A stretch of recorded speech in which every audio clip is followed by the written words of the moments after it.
Bismillahirrahmanirrahim. Assalamualaikum warahmatullahi wabarakatuh. Kaum muslimin yang dimuliakan oleh Allah Subhanahu wa taala, alhamdulillah kita bersyukur kepada Allah Subhanahu wa taala yang masih tetap memberikan kita keistiqomahan. Pada kesempatan yang berbahagia ini, saya akan membahas tentang jin keturunan atau jin saka, atau dalam bahasa Indonesianya jin warisan. Karena sangat banyak sekali dalam YouTube, dalam Facebook yang bertanya, Ustadz tolonglah bahas bagaimana supaya kita bisa menterapi jin keturunan secara mandiri. Ikhwan fillah arsyadani warsyadakumullah. Jin saka itu apa? Ya, saya mendefinisikan jin saka itu adalah jin yang merasuki tubuh manusia secara turun-temurun, baik itu jin muslim ataupun jin kafir. Jadi jin ini merasuki tubuh manusia secara turun-temurun. Berarti dari kakeknya ke bapaknya, dari bapaknya ke cucunya, nanti dari cucunya ke cicitnya. Dan mereka memasuki sesuai dengan apa yang mereka kehendakin. Terserah mereka mau pilih yang mana. Atau bisa saja seluruh keluarganya itu akan terjangkit oleh jin keturunan ini. Tentu yang bisa dimasukin. Ya, nah, ini jin keturunan. Kemudian pertanyaan-pertanyaan yang sering muncul tentang jin keturunan ini adalah, Ustadz, atau anggapan ya, bahwa jin keturunan itu susah untuk disembuhkan, bahwa jin keturunan itu kuat, susah untuk diobatin. Ada juga yang menganggap bahwa jin keturunan itu tidak akan bisa hilang kecuali sudah 7 keturunan. Ya, kaum muslimin yang dimuliakan oleh Allah Subhanahu wa taala, kita harus paham bahwa Allah Subhanahu wa taala mengatakan, inna kaida syaitani kana dha'ifa. Sesungguhnya tipu daya syaitan itu lemah. Jadi kalau ada yang menganggap bahwa jin keturunan itu kuat, tidak bisa diobatin, itu adalah persepsi-persepsi yang batil, yang salah. Karena pada hakikatnya Allah mengatakan syaitan itu lemah. Apapun gangguannya, walaupun dia merasa kuat, walaupun dia merasa sombong, tapi sebetulnya dia tidak punya kekuatan apapun. Kalau kita mengimani Allah, yakin kepada Allah, yakin terhadap Al-Quran, bahwa Al-Quran mengatakan wa nunazzilu minal Qur'ani ma huwa syifa'u wa rahmatul lil mu'minin. Bahwa Al-Quran adalah syifa, penyembuh, dan rahmat bagi orang-orang yang beriman kepada Allah. Jadi jangan sampai kita menganggap bahwa setan, keturunan, saka, warisan itu susah untuk disembuhkan. Justru kita harus meyakini bahwa semua gangguan jin sihir itu mudah disembuhkan kalau caranya benar mengikuti syariat Allah Subhanahu wa taala yang diajarkan oleh Rasulullah sallallahu alaihi wasallam dan diamalkan oleh para sahabat. Ya. Ini dalilnya. Kemudian Allah juga menantang dalam surah Ar-Rahman, ya ma'syaral jinni wal insi in istata'tum an tanfudhu min aqtaris samawati wal ar. Wahai bangsa jin, wahai manusia, kalau kamu merasa kuat, maka kamu tembuslah langit dan bumi. Ya. Artinya ini hanya alu-alui, kalau kamu kuat sudah tembuslah langit dan bumi. Dan tidak akan mungkin ada manusia dan jin yang bisa menembus langit dan bumi. Ini menunjukkan bahwa manusia, jin itu bukanlah makhluk yang kuat. Ya. Dan jin keturunan ini adalah makhluk Allah dari kalangan jin. Maka dia masuk daripada dalil ini, bahwa mereka sebetulnya lemah.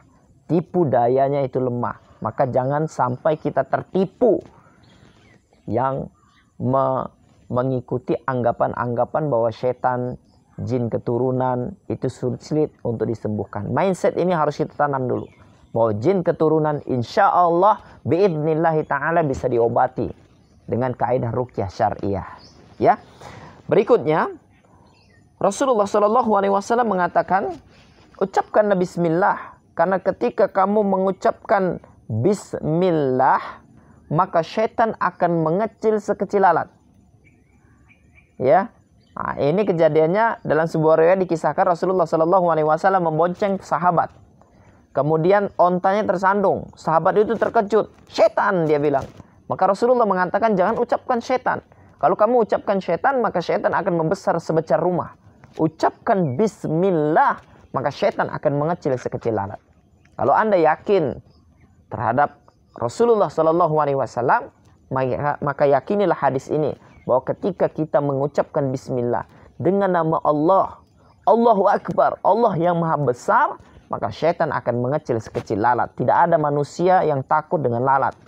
Maka tidak sepatutnya manusia takut kepada jin, karena ketika kita berzikir dengan zikir bismillah, syaitan, jin akan mengecil sekecil lalat.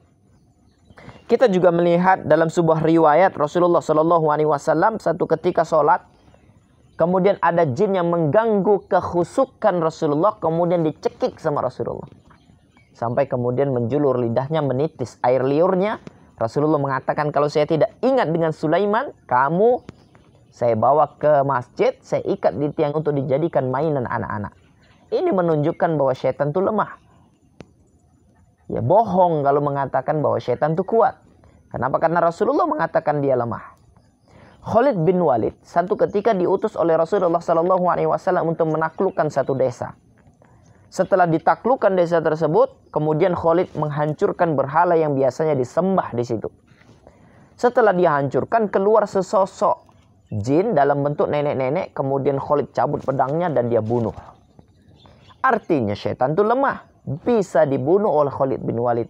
Umar bin Khattab satu ketika dia keluar rumah di subuh hari, ada jin menghadang dia.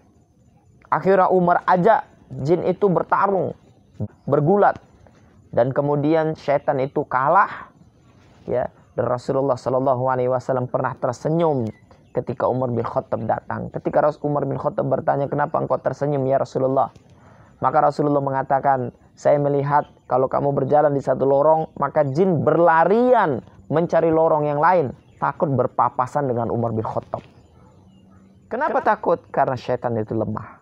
Jadi jangan pernah ada anggapan bahwa jin keturunan itu kuat, jin keturunan itu susah untuk disembuhkan. Ini adalah persepsi-persepsi yang tidak benar. Kalau cara yang Anda lakukan benar, maka insya Allah jin keturunan ini akan bisa disembuhkan biiznillah, dengan izin Allah Subhanahu wa Ta'ala. Lalu bagaimana mengeluarkan jin keturunan ini? Ada beberapa tahapan ruqyah yang harus kita lakukan. Yang pertama adalah rutin mendengarkan ayat Al-Quran. Berapa lama mendengarkan ayat Al-Quran? Kalau bisa 24 jam. Dengan niat untuk mengusir gangguan-gangguan jin yang ada dalam tubuh kita. Kita harus meyakini bahwa adanya pengaruh bacaan ayat-ayat Al-Quran kepada jin-jin yang zalim yang berada dalam tubuh kita, termasuk jin keturunan. Dengar 24 jam. Ketika tidur, kita dengarkan juga. Karena ternyata ketika kita tidur, itu adalah waktu yang terbaik kita melakukan terapi Al-Quran. Dengarkan waktu tidur sampai kita bangun tidur. Yang kedua, rutin membaca Al-Quran. Ya, kalau mau melemahkan jin keturunan dalam tubuh kita, ya syarat kedua ini harus kita lakukan. Rajin membaca Al-Quran. Jangan sampai Al-Quran itu hanya kita simpan di dalam rumah, di dalam lemari, dan tidak pernah kita baca. Bacalah Al-Quran minimal 1 juz dalam sehari. Kalau bisa sampai 5 juz, kalau bisa sampai 10 juz, maka tidak akan ada jin yang mampu bertahan hidup dalam tubuh kita. Biidznillahi ta'ala. Yang ketiga, yaitu mengamalkan zikir. Zikir harian, zikir pagi dan petang, zikir masuk rumah, keluar rumah. Zikir-zikir perlindungan. Seperti Bismillahilladzi la yadurru ma'asmi syai'un fil ardi wala fis sama'i wa huwas sami'un alim. A'udzu bikalimatillahi tammah min syarri ma khalaq. La ilaha illallah wahdahu la syarika lah. Lahul mulku wa lahul hamdu wa huwa ala kulli syai'in qadir. Amalkan zikir-zikir tersebut. Ya. Dr. A'id Al-Qarni, seorang ulama syekh dari Timur Tengah, mengatakan, perbanyaklah berzikir, karena dengan memperbanyak zikir, kamu akan membuat setan dalam tubuhmu mati bunuh diri. Artinya ketika zikir senantiasa kita amalkan, maka tidak akan ada setan, jin yang mampu bertahan dalam tubuh kita. Maka Anda yang ingin melemahkan jin keturunan dalam tubuh Anda, dalam tubuh keturunan Anda, amalkan zikir harian. Jangan melakukan zikir-zikir yang tidak ada contoh, ya. Seperti itu. Berikutnya yang keempat, konsumsi air ruqyah. Saya sudah banyak mengajarkan cara membuat air ruqyah, konsumsi setiap hari. Ya, kadang-kadang kan jin mengatakan, saya tidak bisa keluar. Kenapa tidak bisa keluar? Karena saya sudah mendarah daging. Ya, kalau kita mengkonsumsi air yang sudah diruqyah, air itu pun akan diserap oleh darah. Sehingga darah-darah, ya, jin tersebut yang sudah tercampur dengan darah dalam tubuh kita, itu akan bersih biiznillah dengan izin Allah Subhanahu wa taala.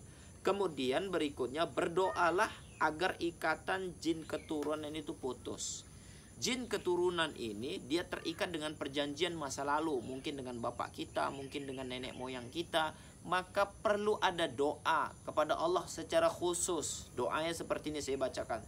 Ya Allah ya Rabb, jika dalam tubuhku ada jin yang terikat dengan perjanjian masa lalu yang dilakukan oleh nenek moyangku, yang dilakukan oleh nenek moyangku, orang-orang terdahuluku, baik secara sengaja atau tidak sengaja, maka atas rahmat dan kekuatanmu ya Allah, hamba mohon putuskanlah segala ikatan, perjanjian yang dulu pernah terjadi, yang dulu pernah terjalin.